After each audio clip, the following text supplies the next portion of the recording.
कि आपकी पार्टी की जो विचारधारा है वो दलित विरोधी विचारधारा है, लेकिन आप तो 2018 के पहले राजनीति में नहीं थे। आपको बहुत सारे लोग तो कहते हैं कि आप अनाड़ी हैं, राजनीति में आपको इतना एक्सपीरियंस नहीं है। राजनीति से मेरा लगाव नहीं था। राजनीति का मतलब ये नहीं होता कि मैं विधायक बन गया या मैं सांसद बन गया तो मैं राजनीतिज्ञ हो गया हूँ। दूसरी बात, राजा भैया के ऊपर हमेशा से एक आरोप लगता रहा, एक बाहुबली और कद्दावर नेता है। कितनी कुंवारी कन्याओं की शादी करते हैं, कितने लोगों की आंखों का ऑपरेशन कराते हैं। अब इस बात पर अगर लोग बाहुबली कहते हैं तो मैं उस बाहुबली का स्वागत करता हूँ। पार्टी आपकी चुनाव लड़ेगी 2022 में, मैं सब जवान रहिए तो टिकट के बंटवारों में इस बात का ध्यान रखा जाएगा। आप देखेंगे, आप बिल्कुल सर्वदा इस बात से निश्चिंत रहिए। वो कहा है अक्षरशः वह चीज होगी।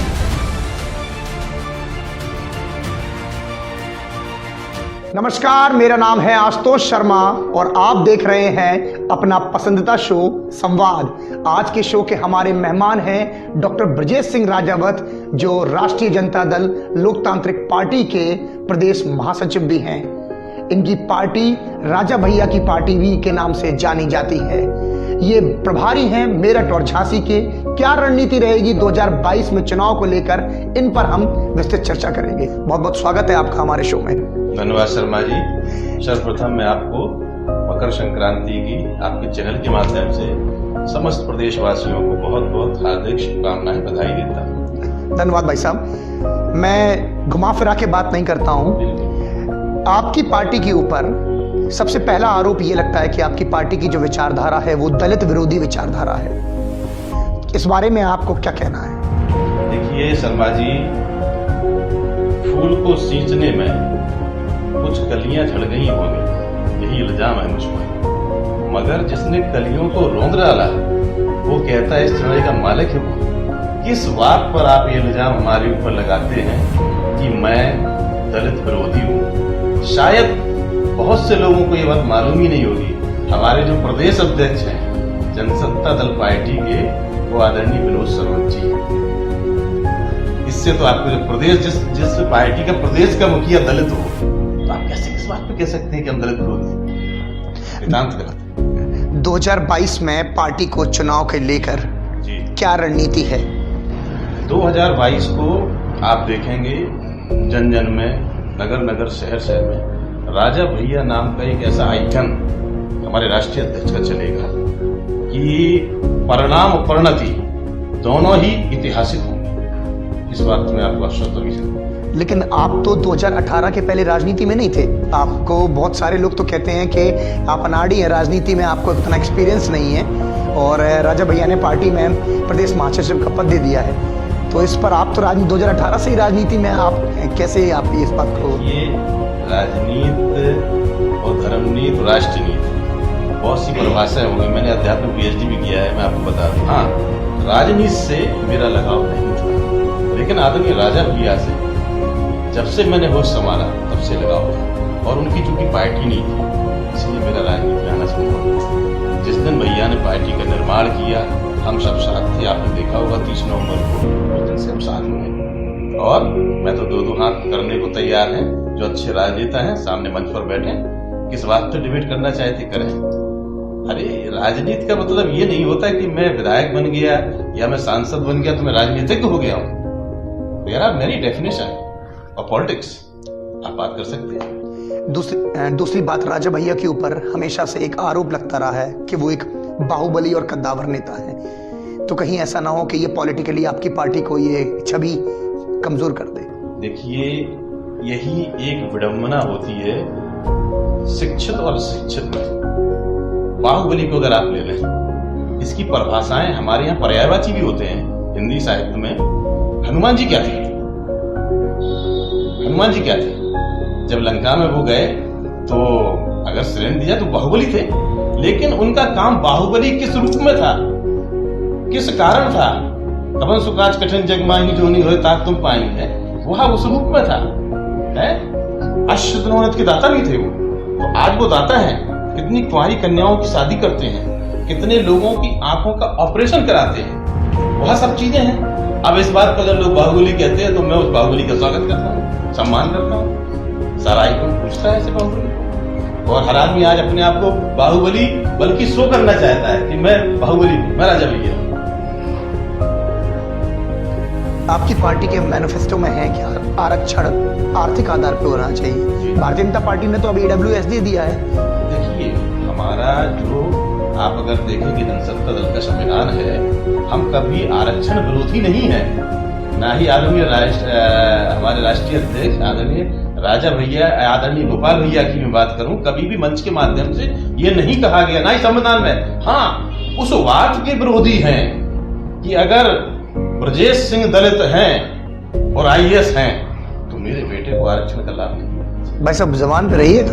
बिल्कुल, आपने 30 नवंबर का गठन ही इस बात पे हुआ है। और आज आप देखेंगे, मैं हमारे जो विधायक विनोद सरोज हैं वो दलित हैं, लेकिन उन्होंने भी बोला है कि मैं आरक्षण की कोई वो सुविधाएं नहीं लेंगे। तो एक एक सिपाही आपको जनसत्ता दल का वैसा ही मिलेगा, यथा नाम तथा गुणस, आप पाएंगे उनको उस तरह। पेंशन को लेकर आपकी पार्टी के मैनिफेस्टो में क्लियर किया गया है, ज्यादातर पार्टियां पेंशन को लेकर बात करती हैं, लेकिन जब सत्ता में आ जाती हैं तो वो मुद्दे भूल जाती हैं। क्या लगता है कि आपको पेंशन को लेकर लोगों को पेंशन मिलनी चाहिए रिटायरमेंट के बाद या नहीं? शर्मा जी, यह बात जग जाहिर है कि राजा भैया आदरणीय राजा भैया राजनीति की सेवा नीति करते हैं, और सेवा नीति का मतलब ही ये होता है जन जन की, ये नहीं कि व्यक्ति विशेष की सेवा हो।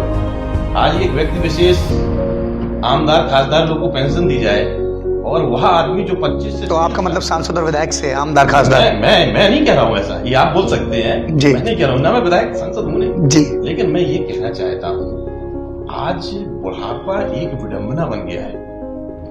आप देख रहे हैं ये बात नहीं, ये बात तो है कि अगर आप इंडेक्स में भी देखेंगे तो बूढ़े लोगों के इंडेक्स में भारत बहुत नीचे आ रहा है। तो ये बात हमारे राजा भैया के दिमाग में, हम गोपाल भैया की, हम सबके में जितना जन जन सिपाही है कि क्यों ना एक इस तरह का सुरसर सबका हित हो, सबका हित हो, जिसमें हो ये नहीं कि मेरा हित हो, ब्रजेश सिंह का हित हो, जनसत्ता दल का हित हो, नहीं, सबका हित हो। ये कदम आज अगर 25 साल से बराबर जीतते आ रहे हैं तो कुछ तो खास होगी, कुछ तो बात होगी। वहां कोई ठाकुरों के वोट अकेले नहीं है, आप देखेंगे वोटर लिस्ट आगे सबसे ज्यादा वोट किसके हैं, लेकिन हम हमेशा अपना ही रिकॉर्ड तोड़ते हैं। तो यही प्रणत लाने के लिए जनसत्ता दल का निर्माण हुआ है, और आप देखेंगे जो कहा जाएगा वही किया जाएगा। एजुकेशन एंड हेल्थ को लेकर आपकी पार्टी का क्या रुख रहेगा? देखिए शर्मा जी, हमारे देश की सबसे बड़ी विडंबना यही है कि जनसंख्या हमारी नदी की तरह जैसे बरसात में बढ़ती बढ़ती चली जा रही है, लेकिन अस्पताल और स्कूल उतने ही हैं, उनका निर्माण नहीं हो रहा है। आज आप उरई में देख लीजिए कितने अस्पताल हैं, जनसंख्या पहले उरई की क्या थी, आज उरई की जनसंख्या क्या है, आज जिला जालौन की जनसंख्या कितनी है, लेकिन क्या उतने स्कूल और उतने मेडिकल सुविधाएं हुई हैं? तो जनसत्ता दल का हर पॉइंट्स पर यह व्यू है, सब्जेक्ट है कि उसको उस आधार पर लिया जाए कि अगर जनसंख्या का रेशियो इतना बड़ा है तो वहां अस्पतालों का निर्माण भी उतना, स्कूलों का निर्माण भी उतना हो। हर आदमी तो पीजीआई में जा नहीं सकता, हर आदमी तो लोहिया में जा नहीं सकता, तो क्यों ना हम जिले लेवल पर ही वहां सारी व्यवस्थाएं करें कि जिससे वो लोग वहां पर उसका लाभ उठाएं। महिला सुरक्षा और शिक्षा को लेकर लगातार राजा भैया और आप बात करते रहते हैं, क्या आप नया ऐड करना चाहेंगे? महिला सुरक्षा तो अभी वुमेन पावर लाइन जैसी कई हेल्पलाइन वगैरह चलाई जा रही हैं ऑलरेडी कई सरकारों के द्वारा महिला सुरक्षा को लेकर। देखिए, हमारा देश, चाहे हम मैथी और गुप्त को उठा लें, अबला तेरी यही कहानी आंचल में है, तू दो रंगों में पड़ी। लेकिन जयशंकर प्रसाद, एक नहीं दो मात्राएं, नर पे भारी नारी। आज हम वह बलिष्ठ, वह ताकत, वह शक्ति उनको दें कि वो किसी सुरक्षा की मोहताज ना हो, तो वो चीजें खत्म हो जाएंगी। तो जनसत्ता दल का ये है कि सुरक्षा के तो पार्टी के जब भविष्य में पार्टी आपकी चुनाव लड़ेगी 2022 में, तो टिकट के बंटवारों में इस बात का ध्यान रखा जाएगा? आप देखेंगे हमारी जब जस्ट निकलेगी, आदरणीय राजा भैया आदरणीय गोपाल भैया निकालेंगे, आप देखना, आपको दिखेगा वो सारी चीज। आप बिल्कुल शर्मा जी इस बात से निश्चिंत रहिए, जो कहा है अक्षरशः वह चीज होंगी।